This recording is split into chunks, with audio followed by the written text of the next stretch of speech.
I've just asked her, so she should be in soon, but I think it's better to wait for her instead of just start. Yeah, sorry, I thought she was already in here.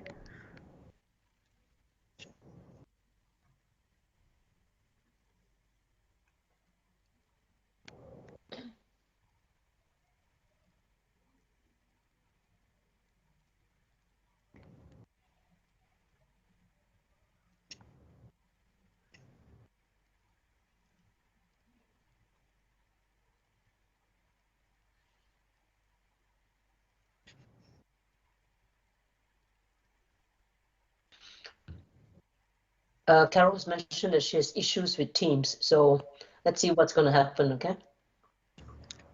Yeah. I mean, yeah, she's later in the agenda anyway, so hopefully she can join us for her turn. All right, shall we start then? There she is, Okay. yeah. Okay, let's start. All right, great. So hello and welcome to the 6th edition of the HUTalks.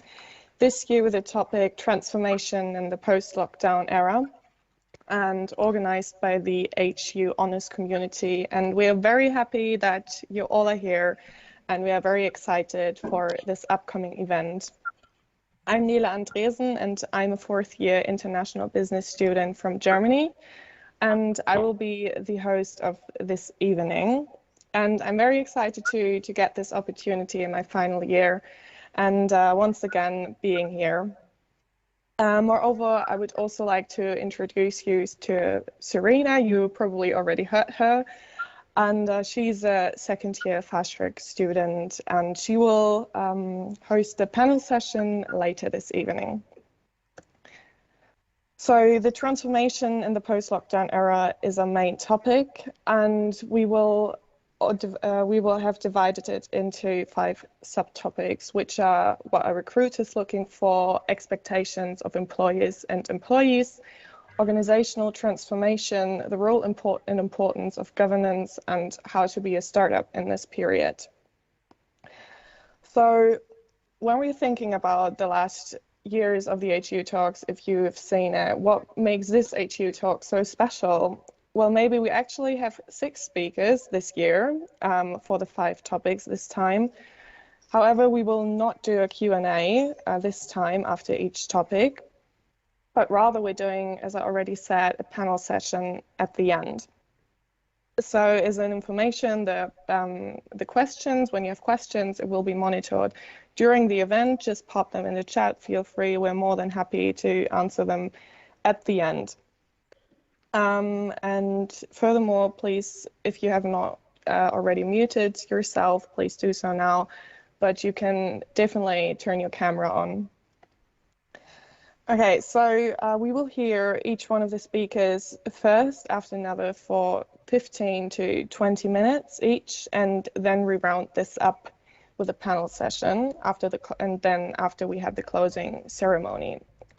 And also one thing I want to mention, especially to the speakers, I will probably remind you a couple minutes before the time is up, so we do not go over time. So please don't mind me interrupting your talk maybe at some point. All right, so now I want to introduce you to Victoria Chong, a senior recruiter with over 8 years of experience. She will tell us more about herself in a minute, and moreover, she will talk about what recruiters are looking for in this post-lockdown era. I'm very excited about her talk since I'm in my final year and hopefully graduate soon. So I think 1 or 2 tips from a recruiter can be very helpful for all of us students. So please welcome Victoria. Hey everyone, so I'm very honored today to be able to kick off this HUTalks, and I will start off with a little bit about myself. So we'll go on to the next slide, so you know that which context I will be presenting from. So I've over 10 years experience in recruitment, started out at agency and gone in-house about 8 years ago. I have experience, you can see it on my LinkedIn, from different kinds of industries, from the smaller tech scale-ups that really took a leap in the pandemic time to like the fashion industry, which has been around since the existence of humankind, you can say. The big evil corporates, as some of us would call it. And I've recruited from interns, which I have heard that some of you are here in the public, and up till VP supply chain. So my passion in recruitment, it's all about that I'm helping someone to make a life-changing decision. And we all know that if you have the right job, the right manager, it is a life-changing decision. So that's why I'm very passionate about recruitment and talent acquisition myself. And I've gone freelance about 2 years ago, just to also find a way of life that fits me better for personal reasons, and also because I didn't want to climb the corporate ladder. I know for like the youngsters coming into this scene, that might sound like a shock, but there will come a moment in your life where you're like, I might want different things in life. And so next to my professional life, a bit about me personally. Oh, no worries, Nella. Something I'm also very passionate about since a year is in the region in Kenya, northern Kenya, which not a lot of people know, especially the north. And I've able to discover that because of my freelance life, which allows me more flexibility. If you want to know more about it, please PM me on LinkedIn, because today is not about Kenya nor me, but it's of course about you guys. Which brings me to my next slide. I thought I would stay a bit in the safari team as I just came back from Kenya, which that picture was taken. And I was thinking, okay, what are we guys looking for post-pandemic? I'll start off with some things have changed, being more emphasized, and some things have not changed in like the work-life balance and office dynamic. So see it also from that context. I'm gonna focus on one area today, and that is a lot of companies have gone totally online during the pandemic, but now post-pandemic, it's kind of like a hybrid working model, which means that you're now differently visible compared to before the pandemic. And I want to take it from that angle today. Some companies have even gone fully working remote. And how do you present yourself coming new into a company when you're like, hey, you know, I only see my colleagues from this side up, and some of my colleagues I've never even met. And this is where it comes in, like how tech digital savvy are you? I want to assume that this generation is tech digital savvy, but nowadays, because of going fully online, almost fully online, it has become like a must. When it comes to working with tools such as Teams or Monday, Slack, Asana, it's not about being able to use it, but fully maximize it. So I would say if you're not like good with tools, go to your online tutorials, YouTube, get cracking, because if you don't know how to use it, you're not gonna make it in this world. I'm sorry. So that is where I say like, that gives you the visibility, because when you're now just like, you have to imagine before that you would be at the office 4 or 5 times. Your colleagues would see you running in and out of meetings, being very visible, the projects you were working on, also you chatting with your teammates. They would see you at the office almost every day. Now you're at the office, some companies, 1 or 2 days a week, and sometimes not even the same times as your colleagues. So you're maybe even like you see your colleagues once a month or once every 2 weeks. So how do you make sure you're as visible as before, especially when you're new coming into a company, right? So yes, hey, keeping track of your progress, presenting yourself well in a company, that has become now even more important as you're not physically as visible as before. And also what is very important is hard deliverables, so hard targets that you have to discuss and agree on with your manager. Because you are less in interaction with your manager, how do you achieve your results? How do you get your targets? That's also something that now more companies are keeping track of the progress of your projects that you're running. And that brings me down to the third and fourth subject of, hey, guys, you're less visible. So how do we influence online and offline? Before, we would be at the office, you'd be cultivating relationships with your colleagues, you would have your spontaneous coffee moments, And now it's like, okay, do we have digital coffee moments? Do we plan like the walks in the park that we used to do during the pandemic? So how do you keep those relationships going? Because whether you come in as an intern or you come in as, let's say, the CEO, all levels in a company, you need to be able to influence either your peers, the manager you report into, or the other teams that you're working with. So how do you hone those skills coming into a company post-pandemic to be able to influence all layers of the company?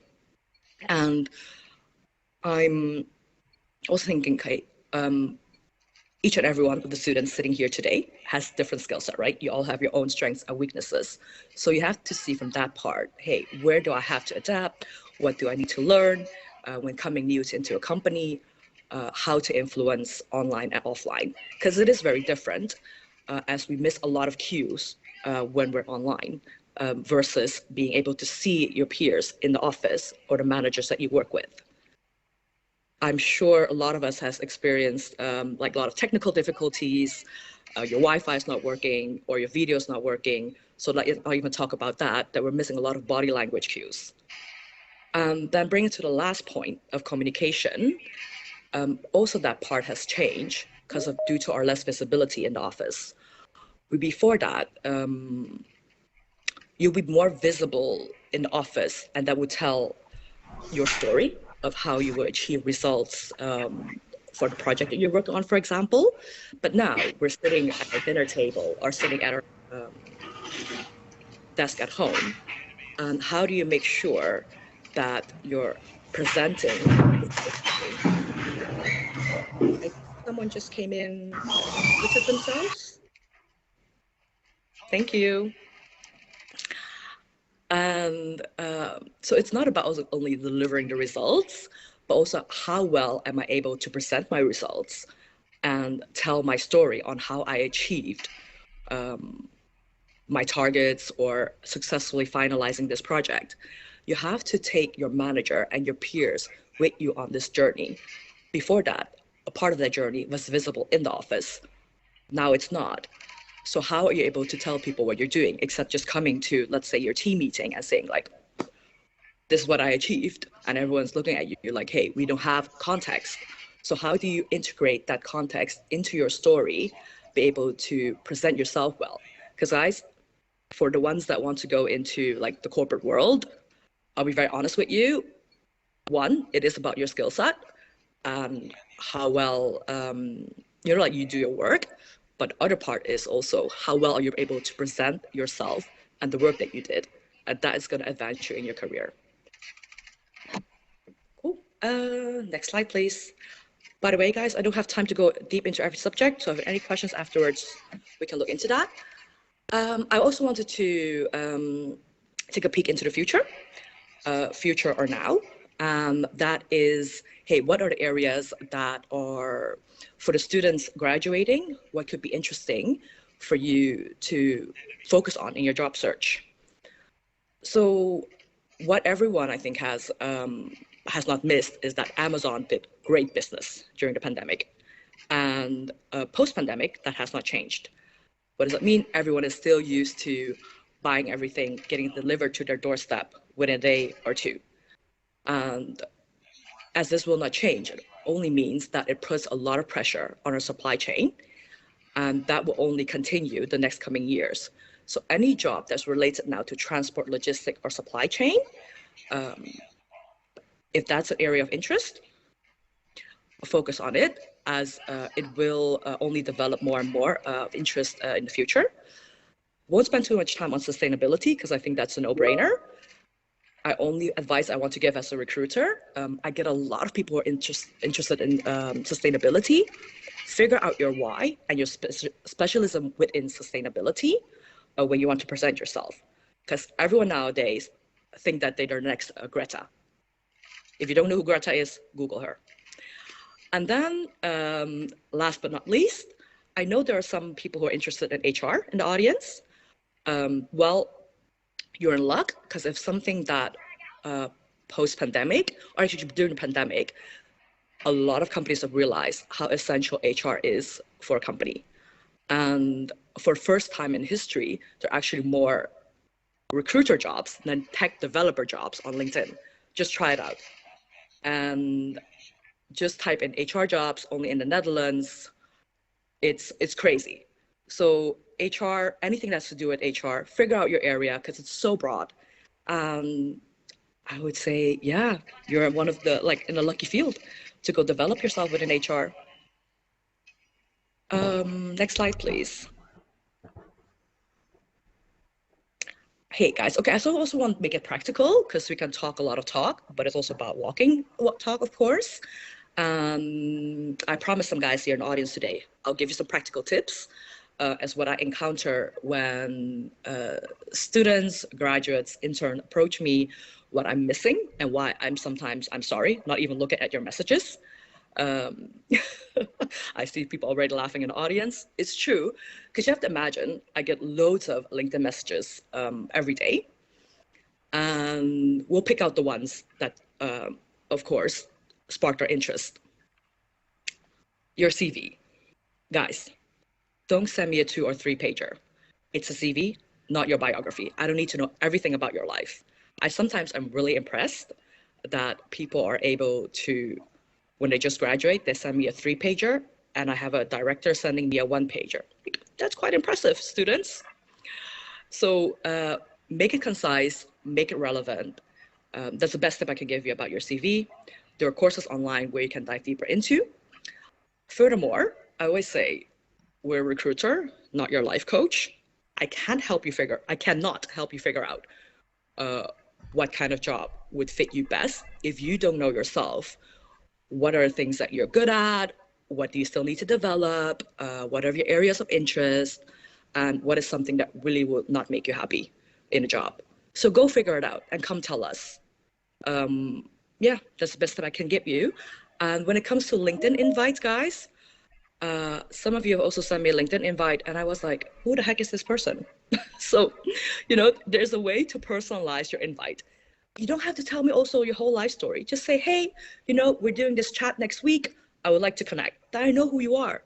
I just got invites. I was like, who are these people? Why are they connecting me? So keep it short, keep it sweet, but just add a personal note why we're connecting. And last but not least, update your LinkedIn profile, make it relevant, because recruiters nowadays actually even check your LinkedIn profile before they check your CV. And put a nice picture on it, not something like on a beach wearing sunglasses or something that's from afar where I cannot even see who it is. Believe me, those are also on there. That's a bonus tip. And then we can go on to the next slide, the last one. I have a lot of graduates, and I get it. It's that difficult phase of life where you graduate and the world is your oyster and you're like, everything is a possibility, which is true. But believe me, a recruiter will not take you seriously if you apply to 15 different jobs at my company.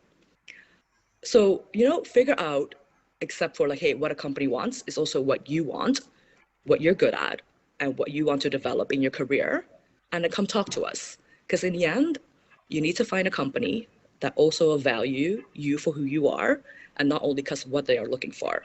So when you go interview, make sure that's a company that you want to work for. You interview them as well as they interview you.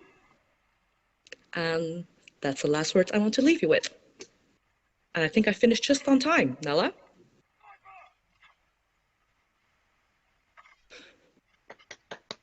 Nella, you're muted.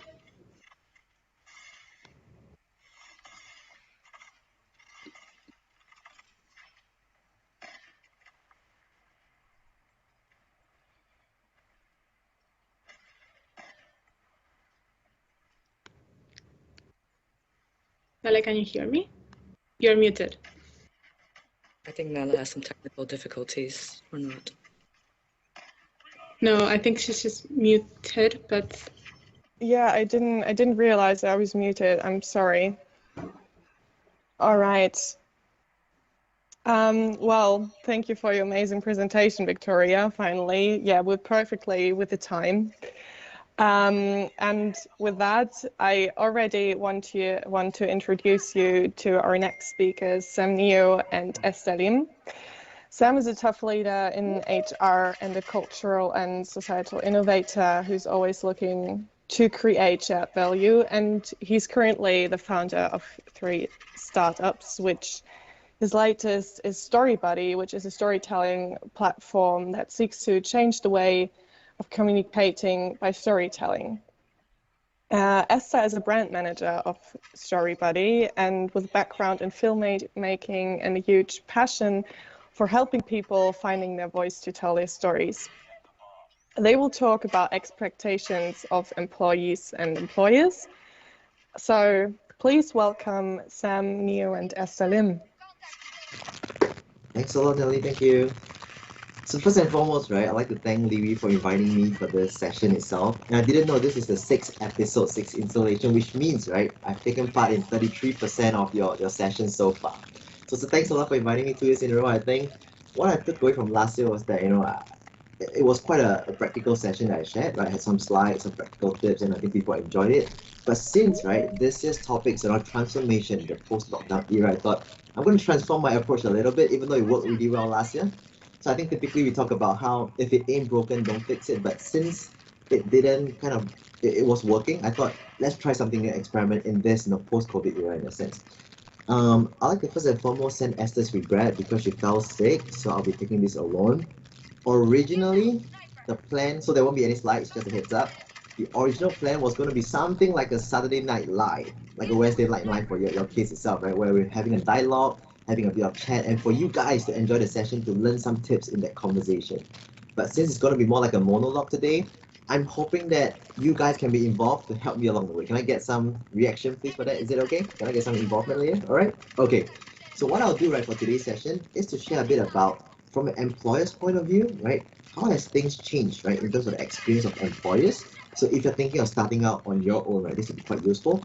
And if you're an employee planning to go into corporate route itself, think about it as the lens of employer, right? What are we looking for? What's the expectation? Which briefly just now Victoria mentioned, and digest it. Think about if I'm in the shoes of the employer, what will I be looking for? And as an employee, how can I adjust my perspective, right? So these are very valuable insights that what Victoria has given you so far, and I hope to add on and complement what she has, all right? Okay, let's start with this, right? I'll talk a bit about the transformation of experience thus far for employer point of view over the past 2 years. First and foremost, we all know, right? Because of the COVID situation, most of us are working from home. Obviously, now things are easing up a little bit. There's hybrid working. There's a bit more people going back to office. But the visibility, right? Visibility of employers towards employees have reduced significantly, right? In particular in Asia itself, where a lot of employees are very used to seeing that FaceTime, right? Looking at you over your shoulders, knowing what you're doing, having that sense of security, right? That you are actually doing your work, right? It's becoming very uncomfortable for many of them. So hence, this is one very important thing for you to take note, right? That from employers' point of view, they want that visibility. And through that remote working or hybrid working itself is becoming tough. So as an employee, right? If you have to join a company, how do you raise up your visibility? That's the first thing I want you to think about. That's very important. Second thing, right, from experience point of view is that companies are facing a high level of uncertainty, right? We've seen businesses closing, new businesses coming up, a lot of new regulations coming in. Things are fluctuating really, really quickly, much more than before, right? Which means that employers are uncertain what's going to happen even in the next 12 months to 18 months, let alone 10 months or a 10 years horizon. And therefore, you will observe that employers are actually tinkering a lot with their resources, right? A lot more, and they want one key thing. They want flexibility. You've probably seen a lot more roles in the market that is not exactly full-time roles. It's probably contract roles, flexi roles, or even looking for gig workers, freelancers, for that matter, right? Which is why I think Victoria mentioned, she wants a freelance space, that freedom itself. She's in a great space, actually, right? So that's something to think about. Is a career all about full-time job, right? Is it all about climbing the corporate ladder? Is progress all just about having a corporate title? Or a career can be multifaceted, it can be lateral, it can be flexible, you can have multiple tracks even, right? So that's what I want you to think about. Second point, in terms of flexibility, is a career now defined just by a standard corporate route over 30, 40 years and job title? Or are there other options that you can explore to make you even happier and, in fact, give you better financial options and financial independence more quickly, right? So this is a couple of experience from business point of view that I'd like to share for you to think about, right? That These are practical things that business owners or even corporations are going through, right? So you need to think from an employee lens, how can I accommodate that need and to align the expectation from that. So now let's move on quickly to expectations, right? Expectation wise, obviously because of uncertainty, employers expect faster results. Employees no longer have that patience to say, okay, I'm going to wait for you to perform in 2 years' time, 3 years' time, and stuff like that. Yes, they do have programs for learning development, management training program, but while they have all these longer horizon kind of programs, expectation has been faster, has been sped up in some sense, right? They expect you to perform much quicker. They judge you a lot quicker in that sense. So for those of you who have followed Gary Vaynerchuk, right, you probably heard something he said in terms of hire fast, fire faster, right? So a lot of employees these days, they have no hesitation in terms of hiring talent because good talent, it's really, really difficult to come by, right? But there's also lesser hesitation these days to fire faster because we know that resources are tight and that, it's the fit is so important. We need to move really fast, really tight knitted, and only the right people can take it forward. So this is something I want to think about where people are having less patience these days, supposedly. I mean, likewise for all of us, right, in the digital age itself. And they prefer more plug and play approach rather than I bring you in and develop you. So this on surface may sound a bit disadvantageous to all fresh grads like yourself over here, or most of you over here. But think about it. How can you showcase that you are plug and play talent? What is the traits, the competency, right, rather than the experience that most people talk about, that you can showcase, you can articulate through something that Victoria briefly mentioned, personal branding, right? That's something I'm very passionate about. How do you showcase through your personal branding, through the things they talk about, to showcase that you're somewhat that plug and play talent that you can come and fit pretty quickly with some leeway and growth potential in that sense. So this is something that I want all to start thinking about. It's not going there to always say, I'm here to learn, I'm here hopefully to share my experience as a Gen Z or millennial, whatever it is. But I'm here, right, to be ready to kind of fight with you through the battle and learn along the way. I think that's a slight nuance, but something very, very important for us to think about if we want to be marketable, to stand out as a candidate itself. Next, at least in Asia, I can't quite say for Europe, but at least in Asia, if you're thinking of coming to Asia to work itself, right? Resources-wise, Asians are known to work really, really hard, crazy hours as well. So employers are expecting employees these days, right? I'm not saying myself, but on average, okay? To double hat. Double hatting is becoming a norm in Asia itself, where you hear people are downsizing their resources. Senior leaders are expected to do more, in fact, doing junior staff work. And junior staff are supposed to do more work at that level itself. So this is something to think about, right? Employees are no longer looking at just very specific, very deep skill sets. Obviously, if you're in a tech role, that's a different thing altogether. But generics, the more broad-based generic kind of roles, like for example, marketing, HR, operations, for example, the expectation these days is really for you to do more with the same pay scale. It's essentially to some extent, right? So how do you showcase that? It's not just about wanting to do more, but showcasing that you have repertoire of skill sets, a broad-based toolkit, right? It doesn't have to be very deep skill sets at this stage because we all know we're just fresh out of school, we can't have that kind of experience. But if you're able to show that you have bite-sized skill sets in multiple areas, for example, I know a bit of storytelling, I know a bit of branding, I know a bit of operations, a bit of finance, that's going to put you in a very good position. And then typically what I say is that focus on becoming what we call like a T-shaped professional or pie-shaped professional, meaning you have depth and breadth, right? That could be, for example, in that case, you're a marketing student, right? You're deep in the marketing space. But then what do you have to complement your marketing skills? Is it operations? Is it storytelling? Is it, I don't know, is it maybe financial acumen? Is it entrepreneurship? Whatever it is, right? Business leaders these days or employees these days want to see that versatility. I think that's becoming very, very valuable in this age where things are changing, pivoting so quickly. So quick recap, right? So employees these days, they want more visibility, but it's getting tougher. From business front, resources are getting tight and the uncertainty is getting more and more. So that's where, the experience is getting more challenging for employers. They want faster result as a result of it. They have less patience, they want more plug and play, and they expect more double hatting in some sense. So with this very brief context so far, right, which I took about the past 5 minutes or so, I'd like to hear from you guys, right, from an employee point of view, after listening to a bit of context from employee's point of view, what do you think you should be thinking about? There's no right or wrong answer, obviously. Think of it as, what's the perspective that I have to change? What's something I have to pay attention to if I'm going to apply for a job in this context today? I'd like to take maybe 1 minute for now. Just type whatever comes to mind in the chat box and let's take a look at it, okay? Just 1 minute, a quick one.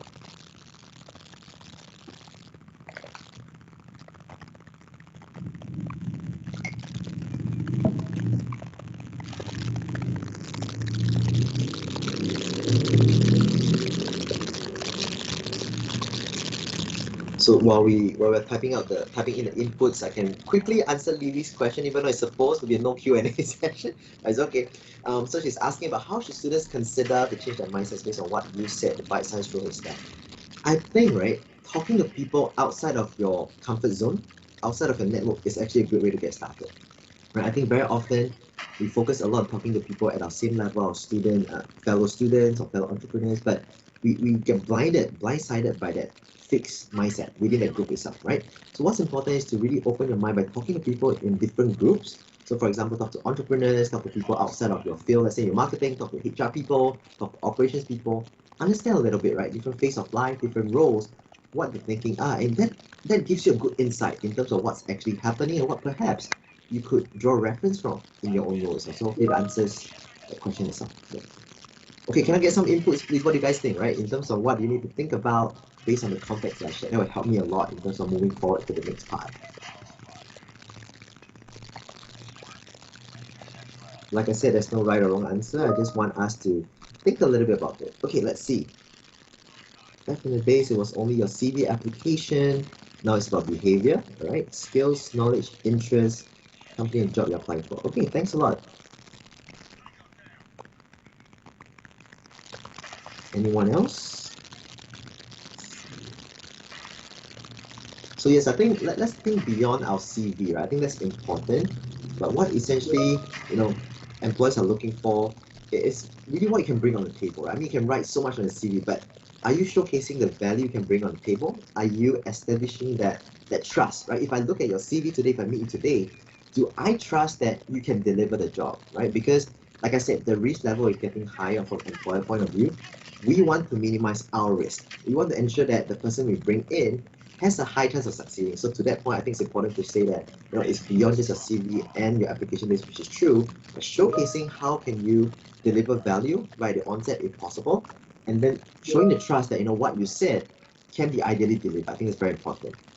Someone else saying that they're looking for an open mindset, learning perspective, enthusiasm. Absolutely. I think that learning perspective is very important because things are moving really fast. If you can showcase that you're picking up skills really fast and translating, it's not just learning, right? Translating that right into actual output, that is very important. Maybe doing shorter some online courses, perhaps something. Yes, I think Serena's point in terms of shorter courses would be good, but I'd like Serena to also think about it a bit beyond that, right? Learning is not just only about courses. It can come in different shapes and forms, right? Mentorship is one, on-the-job training is one, trying something, taking up a new hobby could be one, talking to people could be one, just like the human library concept, for example. Naomi is saying maybe people are flexible and brought knowledge, many things. Let's see. Yep, so broad knowledge is really important. So try to have a bit of breadth of ideas, right, and knowledge. So have a depth, like I said, that's very, very important to anchor your brand anchor itself. But beyond that, what are some other things that can complement you? These are very important stuff as well. Okay, let's see. So thanks a lot. I think these are very, very good inputs. I think my point for this part of it is really to get you thinking, which I guess has served that purpose. So let me just quickly move on to the next part, right? So next part is then thinking after understanding all these things. Employers, from employer point of view, right? You probably observe these are some things that employers need to do. So if you're thinking of running a company in the near future, right? This is some things I want you to start considering. First and foremost, right? You need to start listening a lot more. In the past, it was like an employer's market where I just put out a job role, expect a ton of people to apply for the role itself. But these days, right, with the fact that it's a two-way transaction now, and we have more information, the candidates actually are looking at different options, including freelancing, in gig workforce, including taking a short break even, right? So it's no longer just an employee market. So what's important is that employers need to start listening. What I mean by listening is first and foremost internally. Listen to what your employees have to say, right? Are they happy about certain things? Unhappy about certain things? Because before you recruit anyone outside, the culture has to be strong. And only when the culture is strong, you have strong advocates talking about it, and that's where the whole cycle ties in very well. And listening is also external, right? Multiple touch points, for example, Glassdoor could be one, social media to you, what people are talking about, right? What are some common comments? What do people like or don't like? What do people engage with, for example? When you go for coffee chats even, right? What's people's impression of your organization? These are very important and valuable touch points that we should focus on as an employer. Point number two, besides listening, is also understand what the market trends are. And it's not just about understanding market trends like Web3, for example, right, which we are diving quite deep into. It's also how do you incorporate all these trends into your existing practices to align it while not compromising your core values and beliefs.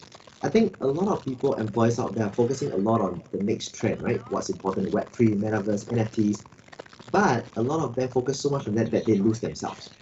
So as an employee, if you want to be attractive to candidates, and likewise for candidates themselves, right? While following trends, don't forget to really understand first and foremost, stay true to yourself, what you believe in, and what do you want to present yourself as a personal brand and personal value yourself. That is so important because that will help you go the journey as compared to creating a brand confusion where you keep changing over time in that sense, right? So that's very important. The next point is then employers need to change their focus from excitement to empathy. What do I mean, right? In the past, when we talk about employer experience, we talk about employee engagement, it's all about the high excitement stuff, right? Going on company visits, going on the holidays, having ping pong table and stuff like that. Gone are the days, right? These days, with COVID situation, even post lockdown, employees realize what they want is beyond the excitement. Yes, it's still fun to have, right? But what they want these days is really employees caring for them. Does my employer value me as an individual employee, or am I just another employee on the spreadsheet, for example, right?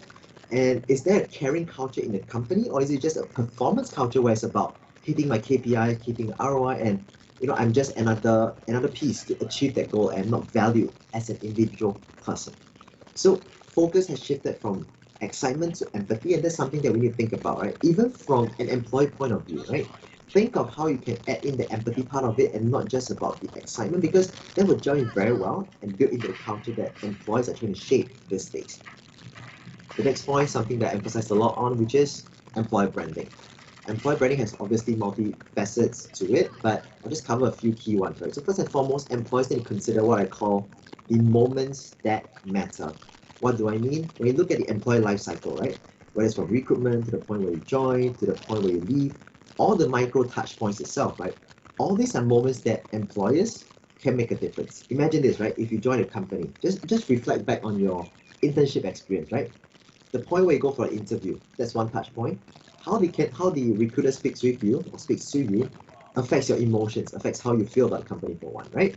How they offer you the job makes a difference as well. When you come for onboarding, is it just chucking you aside in a quiet desk? Is there somebody, a buddy, to walk you through on day Sorry to one? interrupt you, but we only have 2 minutes left. Just to I'm let you almost know. I'm almost at that too, right? So all these are moments that matter a lot, and I think we need to start diving a bit deeper into all the experience point to understand, right? What actually helps employees connect with you as an employer. So that emotional connection beyond that pay, that benefits, is so important. And employers also have to talk about stories, which is what Victoria mentioned, and leverage not just on the corporate comms and HR point of view, but how do you mobilize your employees as your advocates, even people outside your organization, to talk about what your organization stands for.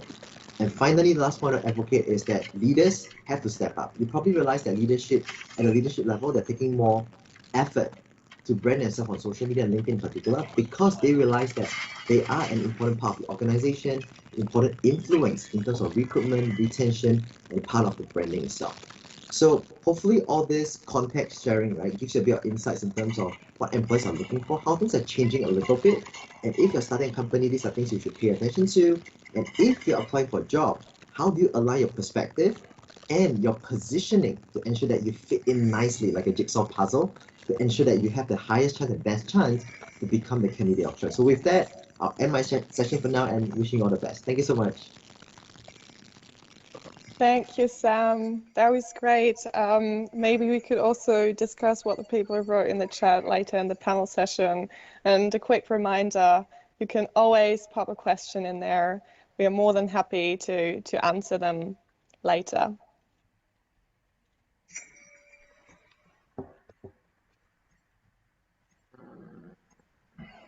Yes. All right. Thank you, Serena. Our next speaker on stage is Praveen, and Praveen is an innovative leader, and as you might have already seen on Instagram, if you do not follow already, please do so. You can easily find it under HUTalks. He will share some insights on organizational transformation, and I'm very excited, and I give the mic to Praveen. Praveen, you're on mute. Sorry. Yes, no problem. Thank you for the opportunity. And first, I want to thank Levy for giving me this opportunity to contribute to your organization and to just give a little bit of background about what exactly I'm trying to do and how I came up with this company. I moved to Canada back in 2012, chasing my dream to become a family physician.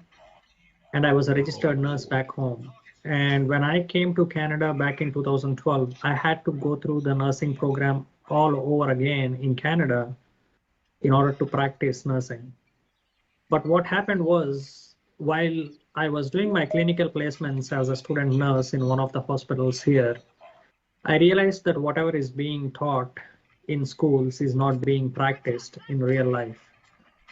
And that kind of deflected me from the nursing profession, and I didn't want to be a hands-on nurse to begin with because I always wanted to become a doctor. So that is when I realized that I should probably choose a different profession, and I stepped into leadership, which is the leadership side of things for nursing and in healthcare in general. So I started working in HR in the last 10 years, and I was doing recruitment and retention.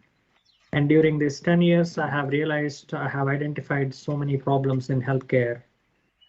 And I have come up with innovative solutions for one of the biggest corporate companies in Canada. And I have submitted 15 innovative strategies to hire people and 15 innovative strategies to retain people, because the biggest challenge what we have today is retention, not recruitment.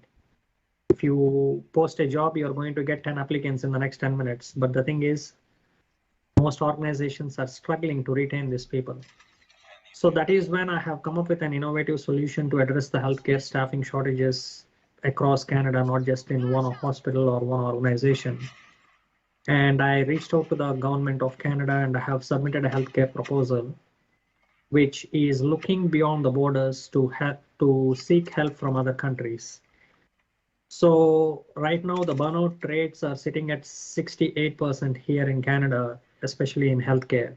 So the inflow of people, like the fresh graduates from your university or from any university, when they look at all these overworkload or toxicity at workplace or burnout rates, it is very hard for you guys to make a decision at the end of the day, which organization do you want to work for.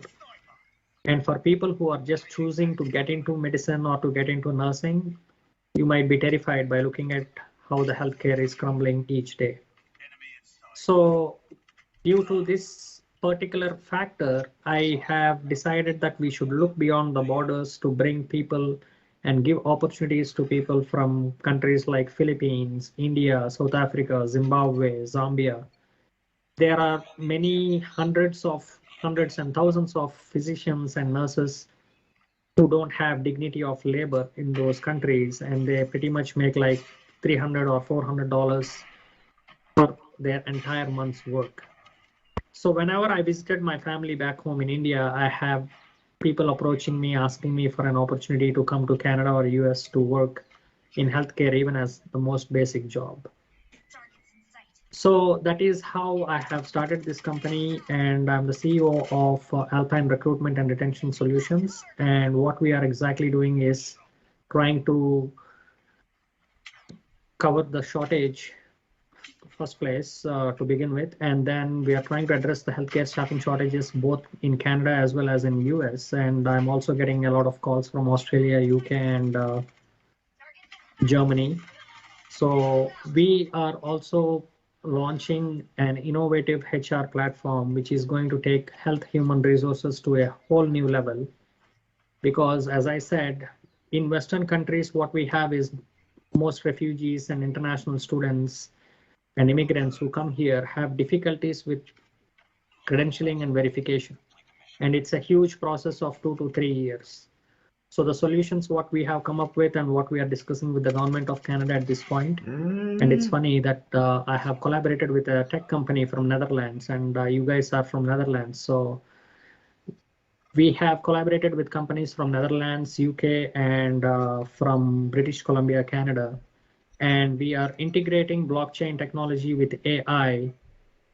And we are building a HR platform, which we are going to launch in the next couple months, which will not only expedite the process of credentialing and verification, but it will also do the automation, onboarding documents, training and certifications, employee performance reviews, workforce analytics to track employee moods in real time to detect the burnouts, and scheduling with AI, as well as the decision making. So we are super excited to launch this platform, which is really going to helpful in every single country. So that is pretty much about myself and what I'm trying to do to change the world at this point. So today I'm going to talk about what the transformation of workplaces post-pandemic. And Nelly, if you don't mind getting me the other second slide, please.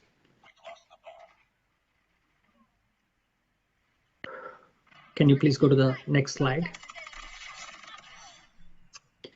Okay. So to discuss the transformation of post-pandemic workplaces, I want to use William Bridges' transition model here, so that it is much easy for people to relate to what I'm talking about. So here we have 3 phases, which is like ending, transition, and the new beginnings. Ending, I call it as the change, because this has the reconciliation, and we have all faced this change. Like, change is something that happens to us even if we don't agree. Like, it happens so quickly. Like, to give you the best example, the weather changes every hour in Canada. So we have to dress both. We have to make sure that we are dressing both warm, as well as at the same time, we have to make sure that we are able to keep up with the cold and the warm weather at the same time. And if you look at the transition part, transition is something which is internal. So it is our emotional response to change. It is what happens to people's mind as they go through the change.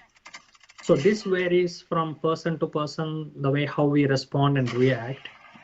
And then it is like passing from one season to another, where you have enough time for you to prepare yourself to go through this process.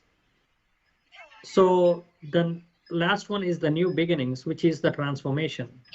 So the transformation part is where we accept what has happened, and then we have a hope that things are going to change and work better than what it was before.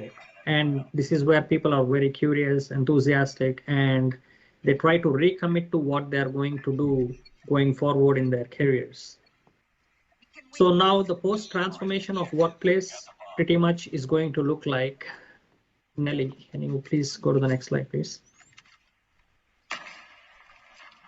So if you look at how the world is working right now, in the past, we had like these fixed schedules like 9 to 5. So everyone who is applying for jobs, they used to look at getting a job which is 9 to 5. And now it is completely transformed into flexible hours. So what exactly the employers as well as employees have to prepare themselves with, which Sam and Victoria covered really well, is there should be flexibility in both sides, both the employer side as well as the employee side. So if you're looking for a job, flexibility is your highest priority at this point, so that you'll be selected for whatever position you're applying for. And the second one is work from office is now going to be remote or hybrid work. So there is a lot of confusion in terms of hybrid, because most people are posting jobs saying hybrid work, and then they're saying you need to be in office for 4 days in a week, and then you're going to work 1 day from your home. So the organizations, if they can be more transparent, that would really help the new students who are trying to get into workforce, as well as the people who are trying to transition into new jobs. And there was a lot of focus on profits in the past that we have seen and we have witnessed, which is one of the reasons why we have such bad turnover rates, poor retention rates, and burnouts in most industries, is just because leaders were focusing mostly on profits rather than the purpose.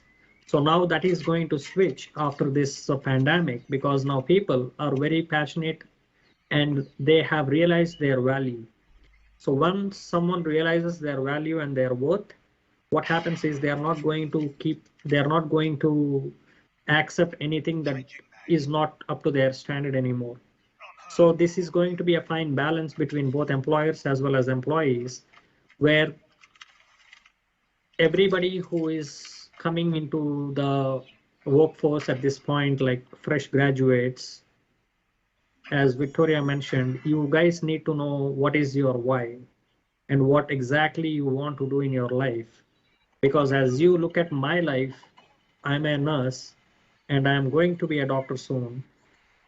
And I'm a CEO at this point. So I just want you to understand that life is not going to be like, say you got a HR degree. Don't constrain yourself just by sticking to what exactly you went to school for. Try to see how you can come up with innovative solutions that are really causing the damage in the current society. And if you can come up with innovative solutions, and if you are able to communicate that and try to find a group of people and inspire them, obviously you will have a team and you'll be able to achieve better things than rather than just getting a degree from Harvard or whatever university and then just trying to climb the corporate ladder with toxic environments. And the next one would be the hierarchies. The hierarchies are going to change, and we are going to witness that. And it is already happening in organizations like Google and Microsoft, where we are going to see less tiers of leadership and less micromanaging, so that people would be able to approach and share their ideas as well as talk about their problems and their challenges. And the next one would be hiring managers. So in the past, all the organizations were too focused on hiring more managers and more leaders, and they always looked outside rather than looking inside. So now that is going to switch and shift into developing more leaders within the organization, where, say, a recruiter worked for your organization for almost 5 years now, and she has done a phenomenal job. It is time for her to become the director of recruitment or to become a lead recruiter before we hire someone from the outside. So the future of work, the future of work concept is all about how we can recognize and appreciate the talent that we have and promote them, so that other people will be inspired to go above and beyond, to do more, so that we don't lose people at the end of the day. And the next thing that would be changing is the delegation of tasks to autonomy of functions, which is plain and simple. Sorry, we only have 2 minutes left. Just a reminder. That's fine. The next one is controlling, would be switching to empowering and enabling people. Privacy is going to be transparency. And then relying on emails is going to, now we have a lot of technology available in the market that you can communicate with your staff and team members. And then repeating the same process is now going to switch into change and innovation, where people would be given a voice in an organization to contribute and to bring new ideas to the table. And in the past, it used to be focused on skill set. And now it is going to be, people are going to be hired irrespective to what skill set you have, because the organizations are going to reskill and upskill you. And the hoarding of information is going to change to sharing information and sharing knowledge. So I guess this is exactly where the future of work is going to go. And any students who are graduating from the universities across the world and whoever is listening to this, if you focus on how to be flexible and how to prepare yourself, I truly believe that this would really give you guys an insight of how to really crack the job market. Diesen Kopf machen. Thank you. Ja. Thank you as well. It was very interesting. I also Ja, liked genau, your Mittwoch dann Utrecht infographics. Thanks a lot. und ja, da bin ich bis Sonntag da. Also kann man sich So sicher now I mal, want to sieht man sich introduce sicher mal, our oder? next speaker, Carol Cha, and I already got to see her at the Wow, HU tschüss, was Talks geht 2 years ago with a very inspiring talk. So I'm Ja, very easy, happy Digga. to Ich have her darf back drauf here ran, weil du again. auch im Call bist. Carol is Amsterdam-based and Harvard-educated, and she's interested in social enterprises with clear and Ja, easy, focused Bro, ich mich auch. revenue-generating business models, Ja, genau, focusing schauen wir on dann einfach. financial inclusion, digital wellness, future Top, of work, and alles zero klar, bis waste. dann. Carol is also a firm believer in the power of opening Ja, networks and will speak about governance in an organization.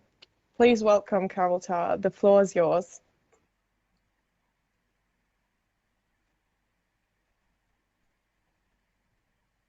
I was muted, wasn't I? Thank you very much for that lovely introduction. It's been fascinating listening to these talks so far. As I realized that I was originally thinking about speaking from a different viewpoint, just only on, corporate governance. But I think maybe it's helpful to talk about thinking about instilling governance in your own companies or your own businesses as you start to set them up or think about set them up, and how you want your organization to be. Like, what kind of person would you be? What kind of organization do you want it to be? Now, governance, I'm talking about governance in terms of like ESG, which is a huge topic now. I don't know if you all know anything about ESG, but ESG is about environmental, social, and governance standards. And we hear a lot about the environmental standards where, we hear about like carbon and emissions, and, there are all kinds of other nasty gases like methane. And so we're spending a lot of time talking about these things and who's polluting and how we can clean them up. And really right now the approach seems to be moving numbers around a spreadsheet more than actually physically removing things from the air, but that's another subject. But, it's not good to be a polluter. It looks bad. Nobody likes a polluter. And fossil fuels, it's interesting from an investment standpoint of fossil fuels because they still are revenue generating investments, which is unfortunate. What investors like myself, impact investors, call sin stocks.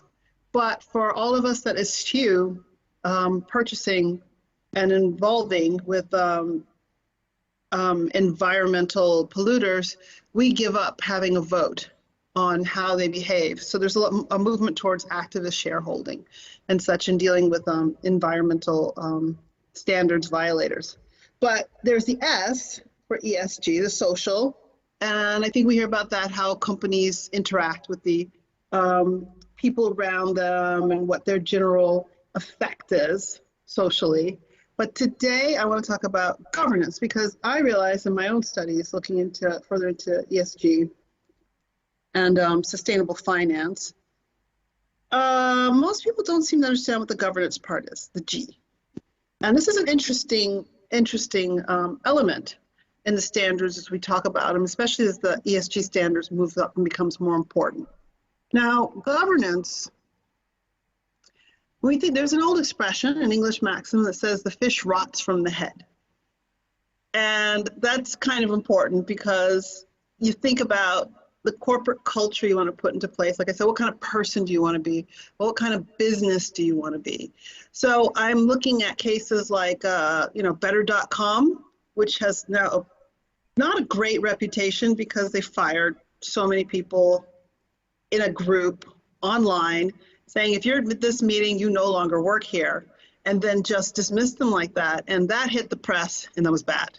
It was bad for the people who experienced it. Was terrible for the employees who got fired that way, with this lack of humanity that way. But I think it was even worse, if possible, for Better.com because they have had worse days from that behavior because it got out that that the CEO was so inhumane in his treatment of employees. So you have this and the lack of humanity, and other issues in governance that you look at are like executive compensation, like how much are people paying themselves in contrast to how little they're paying other people in their organizations. This is governance. These are choices that are made from the top. And then you get into things, policies like parental leave. Is there a parental leave policy in place? What about basic benefits, healthcare and such? But I mean, I really want to talk about parental leave and the I call them ISM policies, like anti-harassment, the statements against sexism or racism, that you have to have these in place, because if you don't have them in place, auditors that come through looking for them, or standards and ratings agencies, will see that they're not there and will dock you points for that, basically. Now, these are proverbial points. Actually, in some places they do exist, what's the name? Equileap. That's one. That's a good example because they've taken off. And what they do is they measure the policies towards women in different companies. And it's very simple how they do it. They go through and they look through the publicly available information. And if there are not policies in place for anti-harassment, for how to deal with harassment, sexism, and a maternity leave, and these sort of things, they actually dock them points. So they place lower. And then they publish this list. And now they're in New York, and they're used, I think NASDAQ is using them. They might be with the New York Stock Exchange. They're actually referring to their list. And that's a list that comes from an expat woman here who created that. So these things matter, and people do read them. And if you don't have it in place, you can actually harm your business that way. So think about it. Policies in place. How hard is that, right? Policies in place, thinking about them, having them there, having it publicly searchable that they are there, that you're humane towards your employees and your treatment of them. Yes, sure, sometimes you have to lay people off, but don't do it in a massive event where you just tell them they're all fired.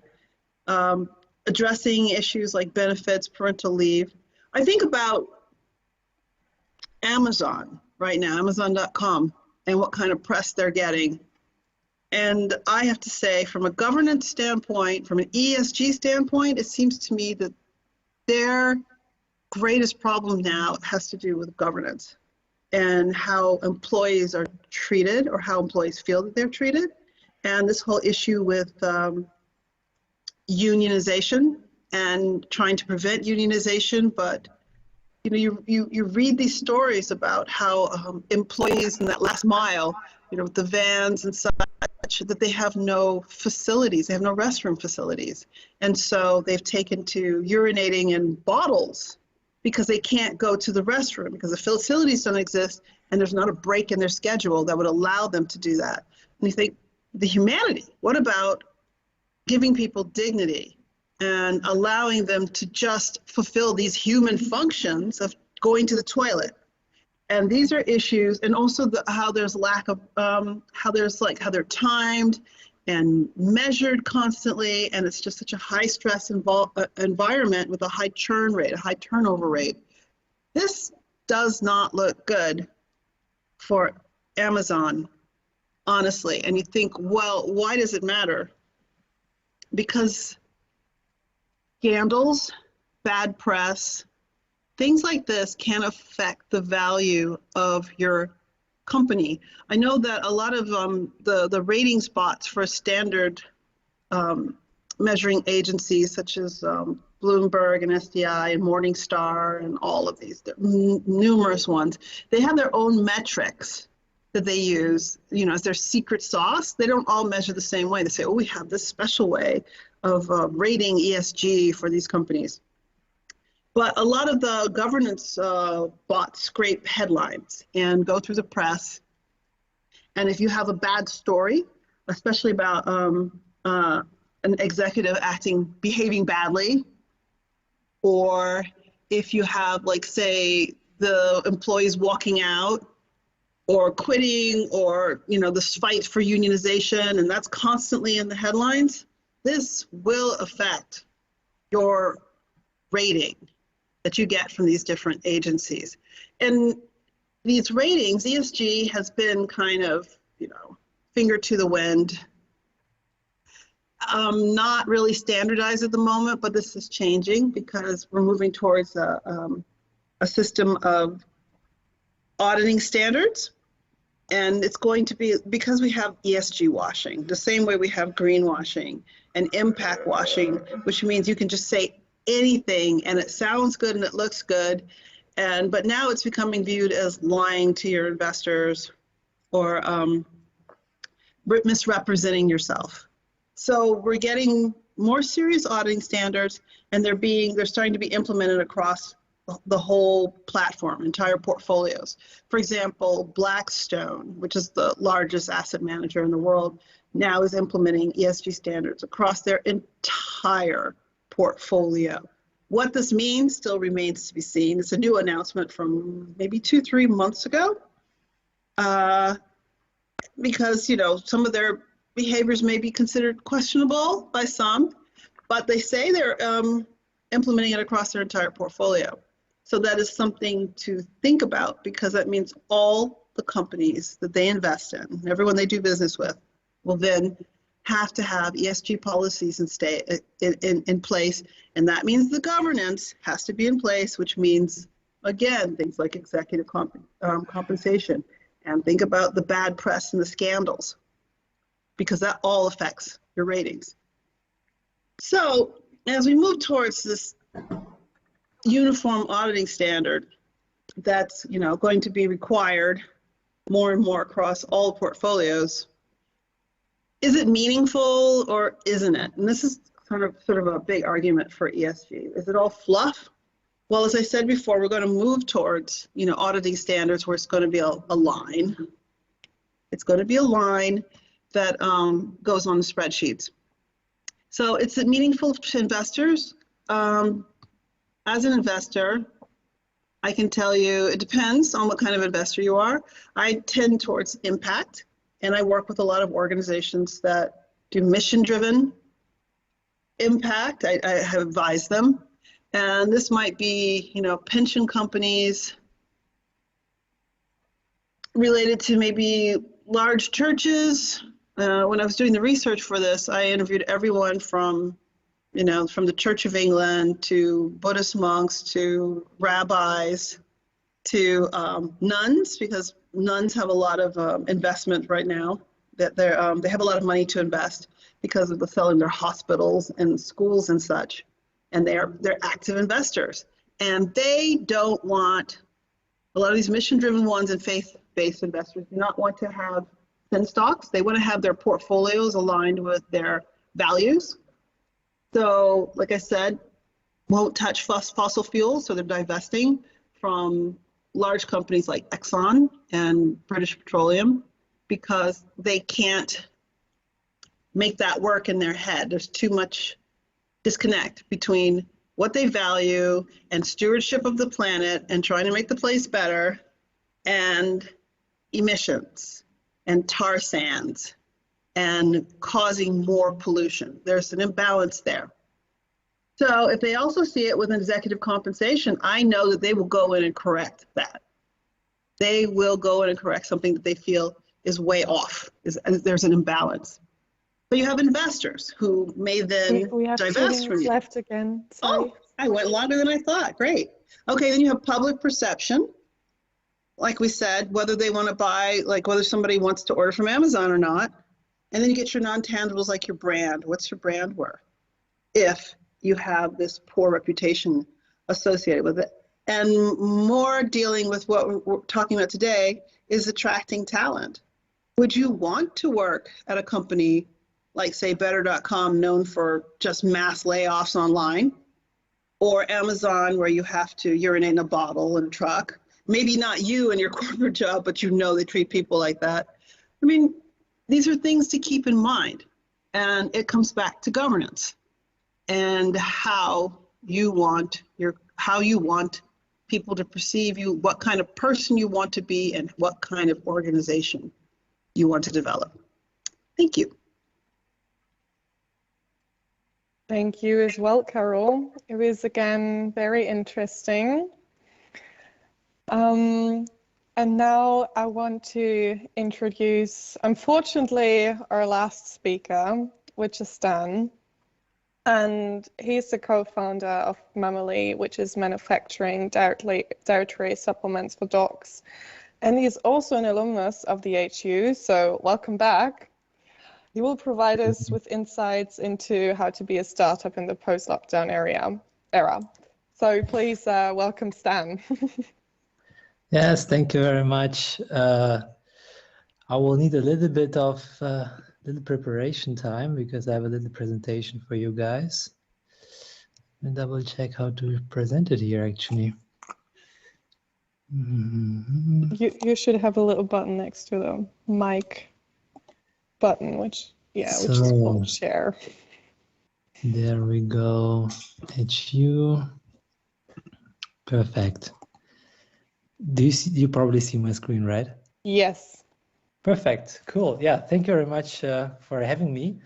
And I'm very excited to speaking here. And this is actually my first talk. So don't be too harsh on my communication skills. But I think my mission is here is something different. And what I would like to show you is not how, let's say, the startup environment has changed, but also that I assume most of you guys are students here, have the chance or the power to start their own startup.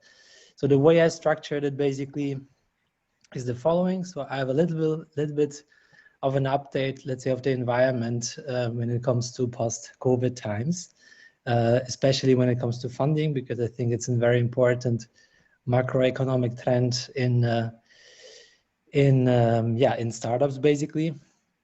But of course, also the changes on consumer behaviors and implications, as well as in the second part, I'm going into the aspect of how do we actually start the startup and what has changed and what opportunities we have, because my major goal is here again to show you ideas and ways of how to start your own startup and to give, let's say, the bigger picture on getting there. First, a few words about myself. My name is Stan. I'm 31 years old. I'm one of the co-founders of Mammally. We're two basically. I will give you a little bit of an introduction. We are now 35 people at Mammally, founded 1.5 years ago. And what we do is we do functional pet treats, starting with dog snacks, basically. As my little overview about my agenda, but I think you can all see the details on LinkedIn. So just add me here and then you'll see all the details. All right, so how is the founding environment, especially after the post-COVID times? So what happened is basically during the past years, and it's probably not due to COVID, but due to other trends, there's so much money in the market out there. So literally, it's not difficult to get funding, especially if, let's say, all investors are flooded with money, and it doesn't matter whether it is a venture capital fund, PE, or even like big corporates who have stacked cash due to probably low interest rates, which we had in the past years. But there's so much money out there. So there's, let's say, as a startup, you need, of course, to get some cash to get going. And it's not a difficult, let's say like this, it's not a very tough situation to get cash. Of course, you have to still fulfill all the other requirements. But when it comes to funding, it's actually very good to start right now and after the post-COVID times. The second point is that we have a renaissance of e-commerce. Especially when we started, it was 2020, basically during COVID times. Everybody was a bit of, afraid to get in our business. But what we feel now is that literally all big investment funds, when it comes to venture capital, want to get their head into e-commerce and see that due to consumer changes, e-commerce received a renaissance. So basically, a lot of interest from investors' perspective here. This is a little overview of, let's say, the funding environment happened during COVID times. And you see that in the last year, so 2021, the total amount of investments, and this is the total capital deployed by venture capital funds, has like skyrocketed as crazy, right? So the rounds have become much bigger. So there's more money getting into bigger deals. But also if you look at, let's say, smaller deals, when it comes to angels and early stage VCs, where we are, it also has a little bit of an uptake. But of course, just a general picture, there's a lot of money in the market. Yeah, when it comes to consumer behavior, I think this is another aspect. I think I am a consumer guy, and I'm, let's say, a D2C guy. So I look at the consumers yeah, sitting at home and what they actually do. They actually do things. First of all, is consumers are much more at home due to home working. And the second thing is, of course, they are much more online. And if you see it here, 2020 happened, COVID times, you have a spike in average time spent on social media, but literally most of the platforms. And of course, the big winner is TikTok. When we know how addictive TikTok is, it's a very interesting platform for, let's say, brands to develop their communication to the customers, basically. One little thing about here is, if you want to see more about details how consumer behavior has changed, please have a look at, let's say, the McKinsey study and the Deloitte studies, and there's so many things out there. If you just Google on the changes, there's incredible amount of differences. But I want to figure out and show you the most important aspects, what I see as a D2C entrepreneur as a big potential. So first of all, it's the business opportunities ahead of us. I mean, those changes in COVID has opened different ways of thinking, and we as, let's say, future entrepreneurs can grab them. First of all, is because people are more at home. Everything related to home improvement is in high demand. So furniture, DIY stuff, so everything related to that. We have also seen that because people are sitting more at home, they are less interactive with people, so less social, that the demand for mental health is increasing as well. So I see they have a lot of potential to work with. So it's either an app or any other solution which allows people to improve their mental health. Of course, fitness, we know that home fitness has skyrocketed, and people have learned that they actually can do fitness at home without going to the gym. Of course, gyms are still flooded with people, but I think it's a way of thinking about home fitness in a different way than it was before COVID. So now I think there's potential here. Education, toys and games, again, the same base trend. People are at home. That's why, let's say, home entertainment has a big potential for startups. We've seen that the games startups and companies have like grown as crazy in memberships, and there's a lot of, let's say, major shifts in there. Cooking, cloud kitchens, so basically people just want to get their food delivered, and cloud kitchen a concept where basically everybody, I mean, let's say a smaller restaurant can rent kitchens and deliver from there to the customer. So this delivery way of, let's say, cooking and cooked stuff has also a lot of potential. Homemade, of course, handmade stuff, but of course we have to be a little bit aware of what happened is that competition, I think, has become fierce, especially in social media. Social media is very difficult segment to grow, even though there's a lot of potential, but the competition there has increased. I suggest always to build the hypothesis you have about the consumer and also with the impact about the product, and test it really fast. So what we do is it's Memely, we test a day probably 200 different ads, and we see which of the ads is performing, and then we scale them. So we are really fast in testing, and you have always do that. And it's not about only ads, it's also about the products. I mean, for example, we have also improved our way of time to market of the product, so we can do it more or less in half of the time than we did before. And last but not least, you have to control your supply chain, because once you grow, especially in COVID times, supply chain has to be really fragile and unpredictable. And you need to know all the details of your supply chain and be aware that you can also support, basically, get there the products you actually need. So the idea is that I would always get the people the ambition to get to the Y Combinator and get accepted. I think everybody has now the chance to do so. The question is, how do we get there? This is a little bit what we done at Memely. I would like to skip it because that's very important, not very interesting, and we have not much time. So how do we start a startup? I think there are two different aspects when starting a startup, and I think they have not changed in general, but what has changed is, of course, how you approach them. First of all, is you have to build an excellent team, and you have an excellent idea. So those two aspects have to fit, otherwise you will not be able to found a company. Team is very important. I think investors, what I see is in the post-COVID times, is they prefer much more a team of two. This is my personal opinion, and this is something what I have seen. It's always better. What I have seen is to have like two, like members of two when you start a company. It's very important to build your skills, whether it's hard skills or soft skills. And investors, of course, look at building your CV. So just, I mean, I suggest go to consulting is a good way. Go to big fours, auditing companies like Deloitte, PwC, or even, I don't know, like blue, green, red. So BCG, McKinsey or Bain, if you have the chance to do so. It's an amazing learning curve you will get, and it's excellent for startups. The same as with investment banking, private equity, venture capital. Those are excellent schools for young talent to learn how to start a startup, how to look at businesses. Or last but not least, go to strategic roles in a AAA startup. Like in the Netherlands, I know this is Picnic right now. It's a hyper growth startup, which is doing amazing. Yeah, there are a lot of things to do. So when it comes to your experience, I think it's super important to get a job which is like fast-paced, like startup, or as I don't know, venture capital, investment banking, consulting, what I've shown you before. You should gain your experience to learn. This is super important. We had that already today.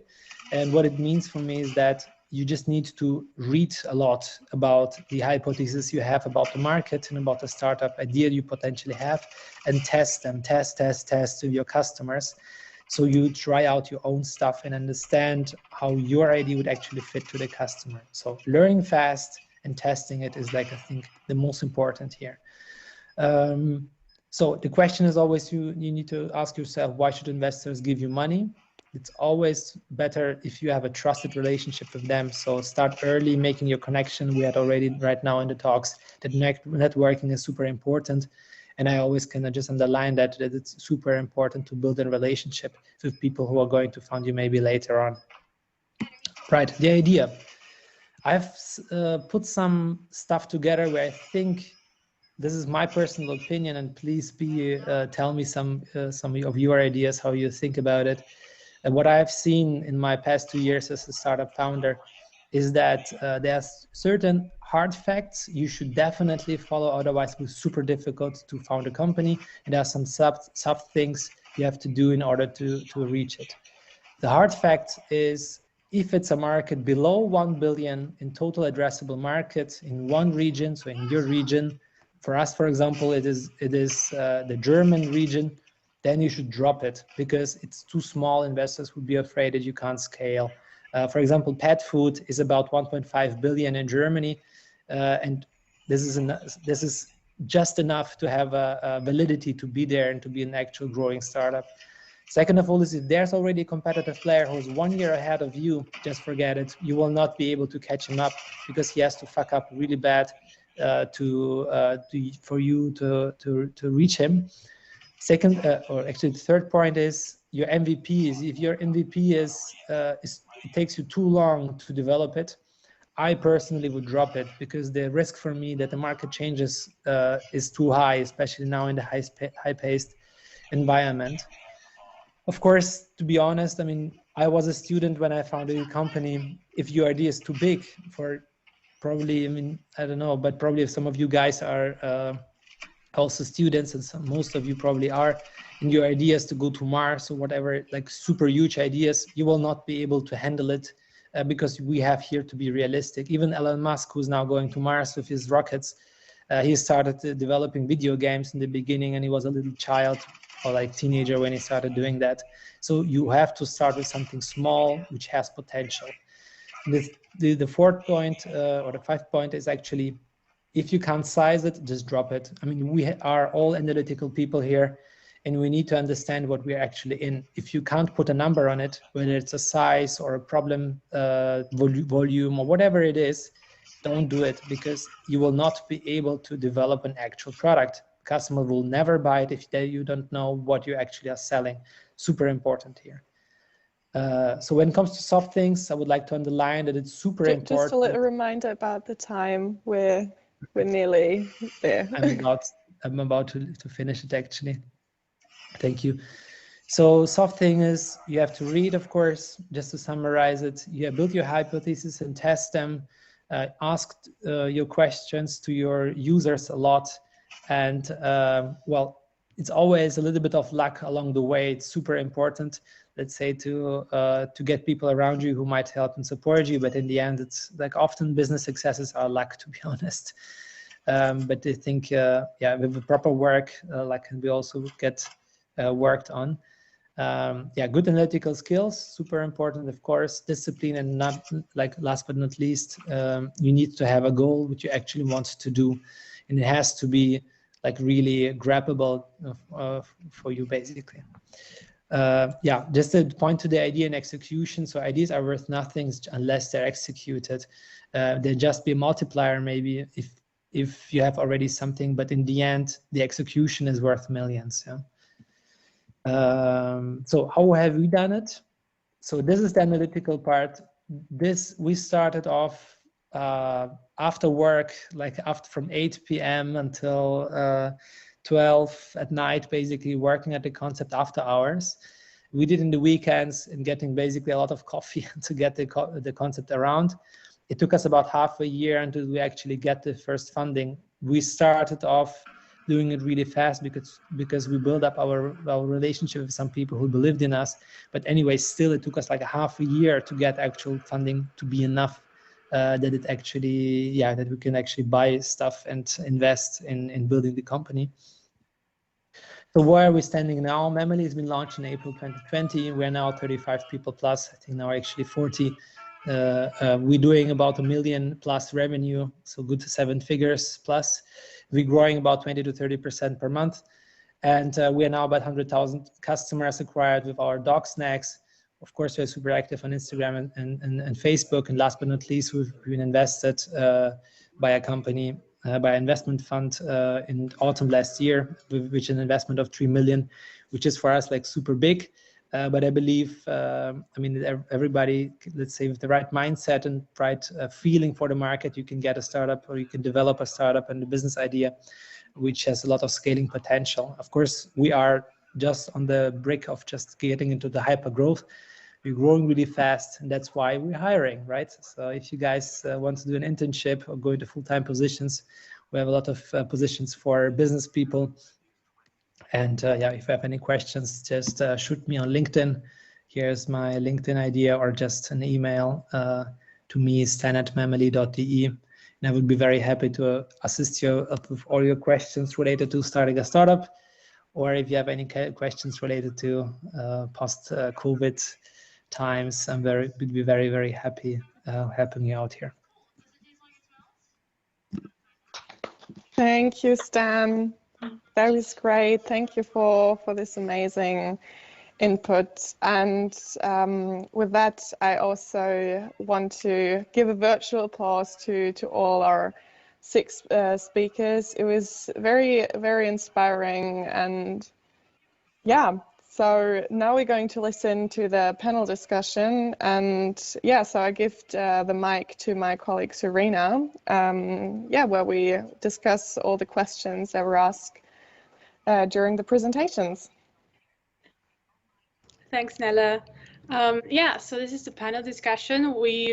Well, first and foremost, incredible talks.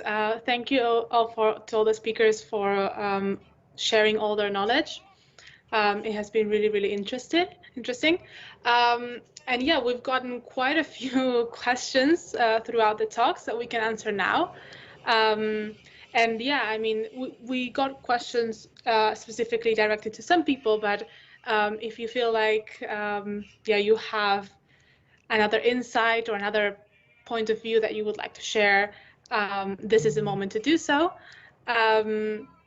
So yeah, 2 little things before we start actually asking and answering questions. One, please if you have any questions at all, or any statements that you would like to see the speaker's opinions on, then please put them in the chat. And two, please do not unmute your mic and ask a question, as yeah, it's more organized if we do it on the mic.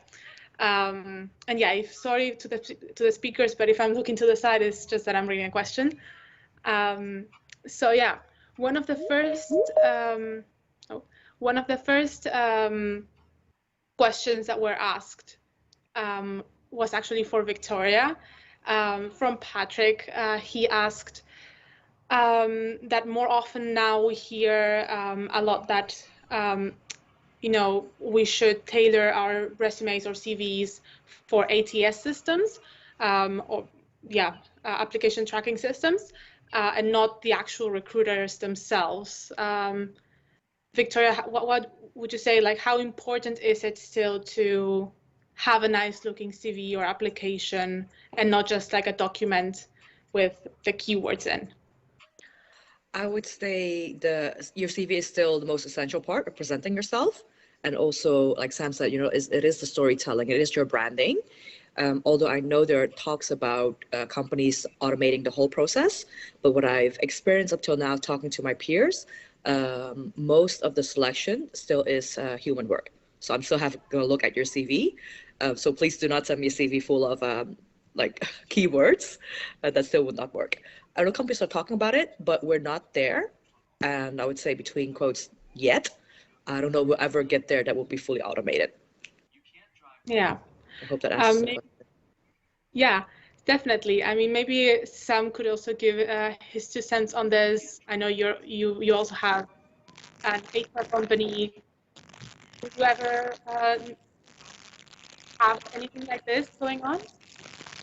Sure, I think just to resonate with what Victoria said, right? I think the best candidates are those who already have a strong presence online in particular. People already know them. It's basically a reputation, right? So CVs aside, I think the ideal situation you want to be in is that people are reaching out to you or your people referring you to to jobs already. Which is why these days LinkedIn is a very important and powerful tool for you to build a personal brand, so that your outreach is much wider beyond that CV itself. So that's a very important thing that I hope all of you are really embarking on itself. Awesome, thanks. There was also another question for you, Sam. Sorry for that, but yeah, Liwi asked, how should students consider changing their mindsets or like having a paradigm shift based on, you know, what you said of having like more of a T-shaped skills and more breadth rather than just one skill in depth? I think if I can keep it really simple, right, it's really less judgment and more learning, right? Because a lot of times we have a lot of predetermined mindset that this is the only way or the right way to do things, right? But if we just take a step back, just to listen to what people have to say, put all the inputs together and make sense of what, you know, really applies to our context, we often realize that there are many interesting things that can actually happen and we can learn a lot from that process. Just a very quick example, right? Most recently, we got on the media quite a lot, and I've been on media in the past quite a fair bit as an interviewee and stuff like that. So I thought naturally I'm quite well versed. But I kept it a very open mind where my team member was kind of coaching me on how to be more prepared. And you know, the magic happened. You know, I learned so much from her, and I did even better than before. So I think taking away your biasness, taking away your ego aside, and really keep an open mind without judgment, that's so important. Sorry, that's really interesting, and you talked about coaching. You know, how important would you say, and this was also Livi's question, how important would you say is to have good mentors or coaches in your life? Yeah. I'll say it's a must. I'll say it's a must, right? It's definitely a must. I didn't get exposed to the concept of mentorship until I was about 29, 30, so it was a little bit later, but you guys should definitely get mentor. In fact, more mentors the merrier for different aspects of your life, right? So some could be for career related, some could be for specific skill sets, some could be just a bit of a life coach kind of thing. Focus on getting more help, and all this may not be formal relationships, right? Draw inspiration from people you speak with and deepen the relationship with people that you can trust, because ultimately you need mentors that you can trust to open up, and that helps you a lot on your career journey itself. Yeah. Maybe this is also interesting for Stan to share his opinion on. I mean, you've started your own startup. Have you had any mentors or any people that you think, yeah, I couldn't have done it without them? Yeah, actually, when we started, we did, I think, something I always advise people, and that's what I say, like connect with people, is that when we had the first ideas, we started to getting in touch with people who've been in our industry. And what helps a lot is that entrepreneurs, I think it's a family more or less thing, I don't know. I would not say that I'm part of a family or something like that, but it feels like that people are willing to help. So what we did is we talked to about 30 to 40 D2C entrepreneurs in Germany and of different sizes. I mean, we talked, for example, to Emma Mattresses, it's a German startup, Just Spices, Y Food, Air Up, all out of these companies, and to founders, and ask them like, hey, how did you approach it when you started the company? And a lot of them are basically giving you a lot of advices and tips, but you have to have a specific question. I think it's super stupid to ask like, hey, I want to start a company, do you have an idea? Nobody has an idea, nobody has time for you to discuss about an idea. But if you have a specific problem, for example, what we asked, like, hey, how do you approach scaling on Facebook? How do you create an ad test process? Yeah, whatever it is, really specific, and then they'll give you an update on that. So like getting into, let's say, into network and asking your people around is super important. And along the way, I mean, we're in the beginning of our career. You will find people who like you, and you will stay in touch with them along the way, and you build it up. But this is let's say, this is a process, and you just have to kick it off and be continuous about it. I mean, I have still some people who I talked one or two times a year. I would not consider them an actual mentor, because maybe it's just, for me, a different concept. But we are, let's say, we have some context and we discuss things sometimes. Maybe this is the concept of mentorship. But honestly, I'm also looking for a mentor, right? Because I want to grow too. But yeah, and the way it's the way I see it is that I don't know. It's difficult for me to put it into a concept of mentorship. But what I can definitely say is that if you have a specific question, ask people who have done it before you, because you don't have to reinvent the wheel. There's so many stuff already done. Just ask the people who have already done it. And this is probably some kind of mentorship. Yeah, I mean, yeah, that's very insightful. It's nice to hear that, you know, people are willing to help and to answer questions, right? Yeah, thank you so much for sharing, Stan. I have one question for Praveen, and it's like, what practical tips would you give to students when they are trying to enter the workforce? Oh, you're muted. Oh, in terms of the practicality of finding a job these days, what I personally recommend is, everyone is disappointed with the ATS systems at this point, because you try to manipulate your resume and try to match the keywords, and half of the time those are not even true. And you don't even have half of the skills what you have mentioned in the resume in terms of recruitment. So what I personally believe that is going to change in the next couple of years is, say you are in your final years of your university. I recommend every single student to take time to communicate, to learn communication, and to start networking with your field. Like, for instance, say you're in healthcare. If you type healthcare on LinkedIn, you'll be able to see all the professionals in healthcare. So just try to connect with them, and once you connect with them, start engaging with their content. That is what is going to get the attention. It doesn't matter whether he's a CEO or a CFO or whatever. When you comment on someone's post saying very insightful or great post, we take that seriously and we look at your profile rather than you just liking the post or not being quiet. I understand only 10 to 15% of people out of 1 billion on LinkedIn are posting at this point. But these people are taking a lot of effort to post every single day. So the great way to appreciate is just say something nice. Or if you have any question, just get into their DMs and ask them rather than to comment a question on the post. So when you start building these relationships, what happens is we will be able to get to know you guys and see what your capabilities are and where you are at in terms of the skills and how we would be able to complement each other by bringing you on board and try to upskill you with whatever is necessary for this particular role that I'm looking at. So that is exactly what I think every student should do at this point is start networking and create a social presence, because your resume is not going to say anything other than a bunch of keywords that you are putting in there. And recruiters don't have the time to sit down and talk to you about how you accomplished this or how you solved this problem while you're in school or while you're doing a project or whatever. But when you try to communicate with someone, for instance, so many people I have connected with on LinkedIn are the ones who supported my content and who commented. And whenever they ask me for an appointment for 30 minutes, I have no problem. It doesn't matter whether you're a student or whether you're a CEO of another company. As long as we have that built that trust to support each other in whichever level you might be in your life. So I guess that is what I personally recommend. Awesome, thanks.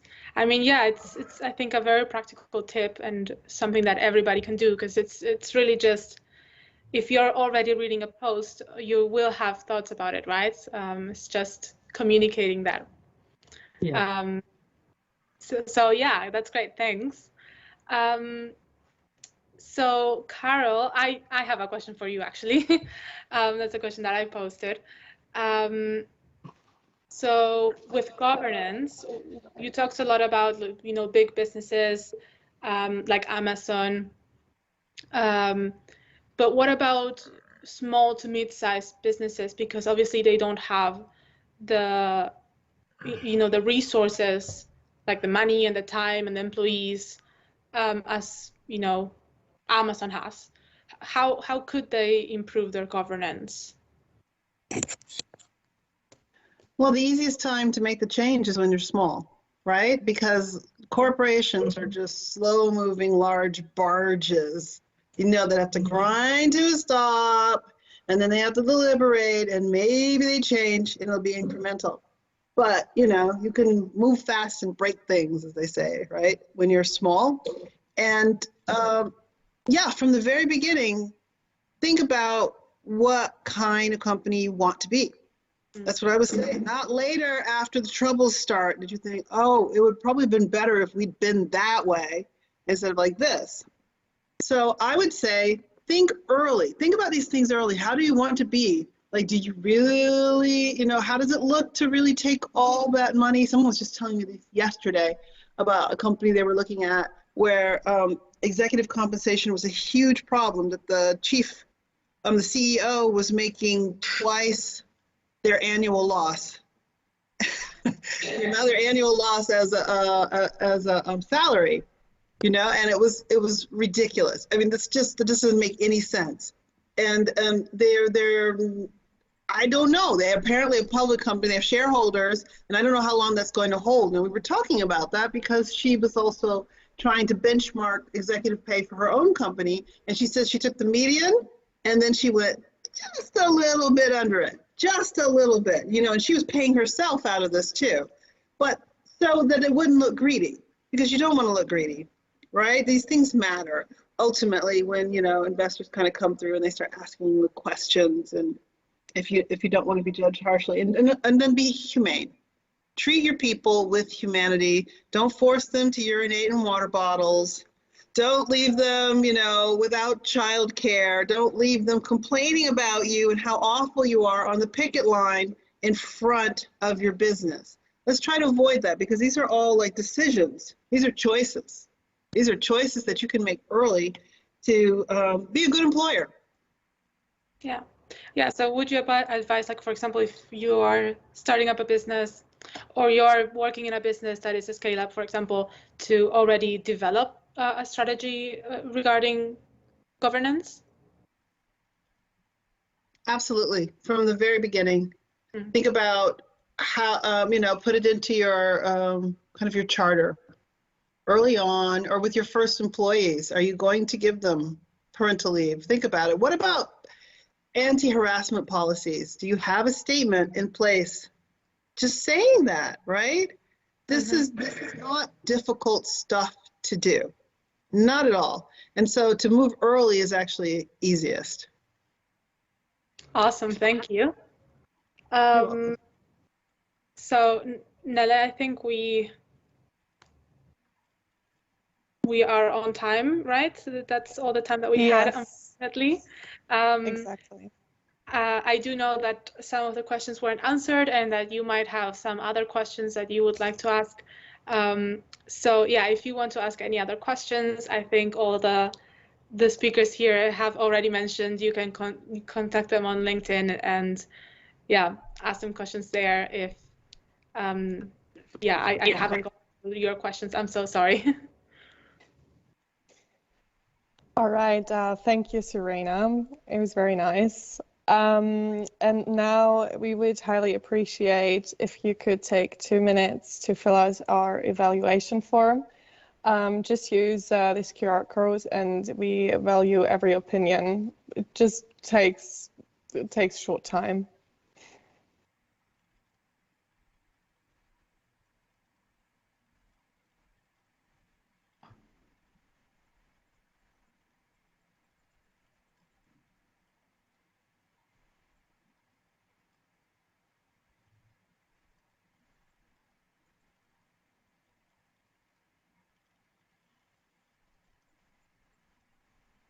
Like, is it posted on? Okay, I just got it. Yeah, so you can either scan the QR code or I just posted the link on the chat. Yeah, the link is not working for some reason. Can we do it after the meeting or should we do it right now? Whatever you prefer. Yeah, so if you want to do it now, we give the time now. If you want to do it after, that's fine as well. Yeah, I can do it after. And as Serena was saying, ask questions. What exactly I meant by saying connect with me and ask questions is don't ask questions on the post when I don't know you, and if you come across questioning what we have posted or what any of the speakers here or anyone who is creating content on LinkedIn, it comes off aggressive. So what I meant was when you want to ask someone a question, start off saying that, oh, this is a very insightful post. I'm just curious to know how this is going to be practical or how this is going to work in terms of execution or whatever. But just don't just post a question and put a question mark, because we don't owe you an answer in the first place to begin with, because we don't even know who you are. So the asking the question part, I would personally recommend getting into the DMs.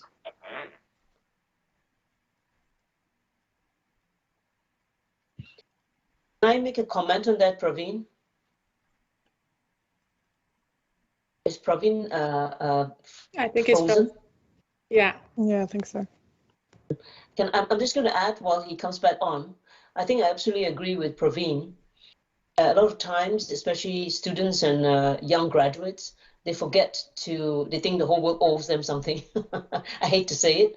And sometimes before you you don't contextualize your message. You expect it's like writing an assignment and you just go in and tell people what you did without really, like Stan said, if you don't contextualize it, people don't know what you are asking. And a lot of people want to help, but if you don't ask correctly and specifically, people don't know how to help you. So always, and don't expect to ask and get an answer. Like, I need an internship. Can you give me an internship? Like Praveen said, nobody owes you anything. They'll say, forget about it.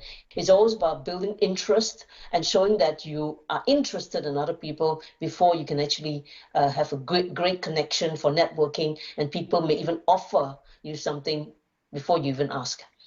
Yeah. Can I add to that, Liwi? So sorry to use the person now as an example, but someone just sent me an invite on LinkedIn, one of the people in the audience. I won't name names, no worries. And I got a message, hey, can you tell me a bit more about supply chain? And I was thinking, okay, but that's a super broad question. I'm like, you can Google everything about supply chain. Specify your question. What do you want to know about job opportunities in supply chain? So whoever is in the audience there, you know who you are, take note. For the rest of you, there's a tip for you when you approach people in companies, either hiring managers or recruiters, make your question as narrow as possible. Thank you, Victoria, and also Praveen, you're back now. Yes, I lost there. I was lost because of the internet. But anyways, that is exactly what I was trying to say. The approach is what is going to attract people to connect with you. If you have a terrible attitude and terrible approach, obviously people don't want to connect with you in the first place to begin with. So probably connecting with people takes a lot of courage too at the same time, because most people are afraid to even comment, let alone posting on LinkedIn. So if you continue supporting other people's content, then they might feel more safe to connect with other people, and then even give you time to talk to you about their expertise and share more knowledge. Then you might get a 30-minute face-to-face meetings with other people on LinkedIn, based on my experience at least. Yeah, thank you. I actually never thought about it that way. Very insightful, thanks. You're welcome. All right. So now I also want to bring attention to the whole honors program of the HU and the two, I would say, main projects of it. So if you want to see or hear more of us, and especially if you're a student, want to join, we also have the Breakfast Club and A21. And within the Breakfast Club, you will most likely do projects such as fundraising for this foundation that provides children in Kenya, as the name already suggests, breakfast or food. And at A21, which I have supported already for 2.5 years, we raise awareness for human trafficking in today's world, also do different projects around it. So if you want to know more about projects and the honors community, I'm sure my team and I are more than happy to answer them. And so this brings me to the next slide to show you who was behind this amazing event. You've already seen me and Serena, and also our mentor, Miss Liwi. But we also have Angel, Florian, Martina, and Maxi, who have spent the past couple of weeks with organizing this event, spreading it out to their network, and lots and lots of things. So yes, a big applause to them as well. And then lastly, I want to again thank all the speakers for your time and for your inspiring talks. It was a pleasure to have you here and listen to you, and I believe it was helpful for many of us, especially the students that still have to go out into the real world. As an information, you will receive an email later from us with some information and feedback, and later this week an email, because we still have a little gift for you and for your participation. And I got informed by my teammates just during this event that Sam would like to give away the Story Buddy accounts to all participants to enable and empower students in their writing and storytelling. So everyone will get some information later as well. And thank you so much, Sam. I believe it will be very helpful. Amazing.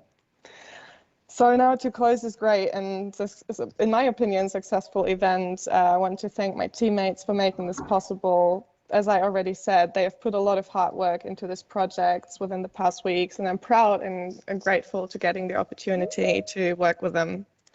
So on that note, from my side, thank you all. Have a great evening and stay safe. Can I just say something? Just a wrap up. I want to thank my team. Worked very hard. Good job, ladies and gentlemen. A lot of things you've learned. I hope you continue to learn. It wasn't easy. It was a challenge, and I'm always the first to admit it. it's fine because failure means learning. And I really want to thank all the speakers coming from across the world. Praveen in Canada. Thank you very much, Carol. Carol's American, but Carol lives in the Netherlands. Thank you, Victoria, as well. Thank you very much. And Sam coming from Singapore is the middle of the night for you. Definitely, I'll come and visit you and buy you a bottle of wine when I see you next time. And Stan, thank you very much. I'm so proud of you, our alumnus. Yay! And be a fantastic role model for our students in the audience. Thank you very much. I really appreciate it. Thank you from the bottom of my heart. And you guys have a good evening, good morning, good midnight, and we'll be in touch soon. Perfect. Thank you.